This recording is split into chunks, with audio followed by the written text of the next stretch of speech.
hello' guys মামা কি কৈছে এইটো শুনি লওক মামাক কথাটো শুনি পেলাই মোৰ বহুত ভাল লাগিছে মোৰ মনটো যে একদম বহুত ভাল লাগিছে শুনকচোন আপোনালোকে অলপ শুনি পেলাই কমেণ্টত জনাই দিবচোন কেনেকুৱা হৈছে কথা যে 20 তাৰিখে মই 8,000 টকা অৰুণোদয় দিম বুলি কৈছিলোঁ 20 ফেব্ৰুৱাৰীত মই নিদিওঁ 10 মাৰ্চত দিম কিন্তু 8,000 টকাৰ জেগা 9,000 টকা দিম এইখন আমাৰ মামা এইখন মুখখন যে শ্লিপ কৰি দিয়ে শ্লিপ কৈছিলে ফেব্ৰুৱাৰী 20 তাৰিখে 8,000 টকা দিব এতিয়া বোলে মাৰ্চৰ 10 তাৰিখে 9,000 দিব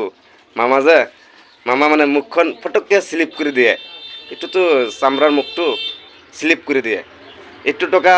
পোৱা যাবনে নাই এইটো মোৰ সন্দেহ লাগি আছে একদম মই কৈছোঁ পোৱা নাযায় এইটো এনেকৈ কৈ মানে ইলেকশ্যনটো পাৰ কৰি দিব মামা যিমান খেল দিব পাৰে এই টকাটো ফেব্ৰুৱাৰী 20 তাৰিখে দি দিয়ে চবৰে একাউণ্টত দি দিয়ে ৰাতিপুৱা আহিব দিছে একদম গা পা ধুই CSP যাব দিছে পইচা উঠাবৰ কাৰণে এতিয়া একদম ডাইৰেক্ট কৈ দিলে মাৰ্চৰ 10 তাৰিখে দিব 8,000ৰ বদলি 9,000 দিব সেই 9 টকাৰ নেকি নোসোমায় এইটো 9,000ৰ বদলি 9 টকাও নোসোমায় এইটো মামা একদম মানে যিটো কথা কয় মাজে মাজে মানে শ্লিপ কৰি দিয়ে শ্লিপ কৰাৰ কাৰণে এইটো টকা নাপায় মই গেৰাণ্টি দিছোঁ এইটো টকা নাপায়